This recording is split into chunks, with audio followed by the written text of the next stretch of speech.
હું તો કહું છું કે બધા જ અહીંયા આવો, દવા ગોળી લેશો જ નહીં કોઈ. પ્રભુજી હાજરમાં છે, પ્રભુજીને સેવા કરવાનો મોકો આપો એક. પ્રભુ તો તમે બધા છો, પણ ભગવાનના સેવક તરીકે કે દૂત તરીકે તમે આ છો. ભગવાન એટલે બીજું ભગવાનનું સ્વરૂપ. ડોક્ટર એટલે વાળ કાપ કરીને એ નહીં કરવાનો, વાળ કાપ કર્યા વગર તમે કરો છો. એ મેઇન વસ્તુ છે ને તમારી.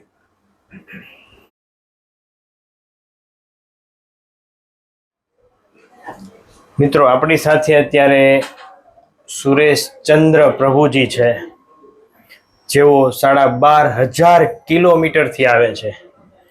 તો એને શું તકલીફ છે આપણે એને પૂછીએ. પ્રભુ, આપ ક્યાંથી આવો છો અને આપને શું તકલીફ છે? હા, મૂળ ગામ મારું ચકલાસી, નડિયાદની બાજુમાં રહું છું એ હશે હાલમાં. પછી અહીંયા આવ્યો તો મેં અપોઇન્ટમેન્ટ લીધી તમારી, અને પહેલી જે અપોઇન્ટમેન્ટ મને પગે જે દુખતું હતું એ હું ઘરેથી ચાલીને જઈ શકું છું. એટલો ફેર પહેલી જ ટ્રીટમેન્ટમાં. અને અહીંયા બીજી વખત આવ્યો. શું તકલીફ શું થતી હતી? એ પગ મૂકું તો મારાથી વજન જ નતું દેવાતું, કારણ કે એક પગે વજન જ વધારે આપતું હતું મારું. અને કેટલા સમયથી હતું? છેલ્લા 2 મહિનાથી જ આ પ્રોબ્લેમ હતો મને. 2 મહિનાથી? હા. ને હવે આ વજન દેવાય છે? હા, હું ચાલીને જાઉં છું ઘરે. ત્યાં મારે કાર્પેટમાં નતું ચાલી શકાતું. મારા વાઈફ મને કે તમે ચાલો કે પણ મને ચાલવાનો જ પ્રોબ્લેમ.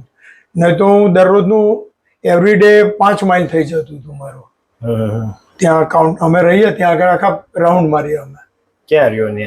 ત્યાં શેલ્બીમાં, North Carolina. North Carolina, USA. અને ચાલી નહોતું શકાતું? ચાલુ નથી શકાતું. ઘરમાં હું પ્રોબ્લેમ હતો છેલ્લા 2 મહિનાથી. તો હવે કાંઈ તકલીફ નથી? ના, હવે નથી. હવે પગ નથી દુખતો મારો. સારું છે, ઘણું જ સારું. તો આ વિડીયો યુટ્યુબમાં મૂકી શકે? હા, મૂકી શકો. તમે શું કહીશું? હું તો કહું છું કે બધા જ અહીંયા આવો, દવા ગોળી લેશો જ નહીં કોઈ. પ્રભુજી હાજરમાં છે, પ્રભુજીને સેવા કરવાનો મોકો આપો એક. પ્રભુ તો તમે બધા છો, પણ ભગવાનના સેવક તરીકે કે દૂત તરીકે તમે આ છો. ભગવાન એટલે બીજું ભગવાનનું સ્વરૂપ. ડોક્ટર એટલે વાળ કાપ કરીને એ નહીં કરવાનો, વાળ કાપ કર્યા વગર તમે કરો છો. એ મેઇન વસ્તુ છે ને તમારી. આ ઈશ્વરની કૃપા કે અહીંથી બધા દવા, ઇન્જેક્શન, ઓપરેશન વગર સાજા થઈ બધા. ફોરેન થી નહીં બહુ આવે, યુએસ થી ઘણા દર્દીઓ, લંડન થી આવે, કેનેડા થી આવે. મારા ગામના એક બેન આવ્યા હતા ગયા વર્ષે, તે એમને લઈને આવ્યા હતા. અહીંયા ગુરુજીનો આશ્રમ છે, 1.5 કિલોમીટર છે. એ મારા ફ્રેન્ડ જ વાત કરતા હતા. ભારતીબેન કરીને આવ્યા હતા જાન્યુઆરીમાં જ. એ રેડી થઈ ગયા? એ રેડી થઈ ગયા. મને કહ્યું ને આમ ગયા હતા કે છે. બીજા એક અશ્વિનભાઈ આવ્યા હતા યુએસ થી. ઘણા બધા આવ્યા, ઘણા. સરસ. તો કઈ તમને તકલીફ? ના, હવે નથી. ઓકે, થેન્ક યુ પ્રભુ. જય શ્રી કૃષ્ણ. જય શ્રી કૃષ્ણ. જય જલારામ.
Okay. Okay.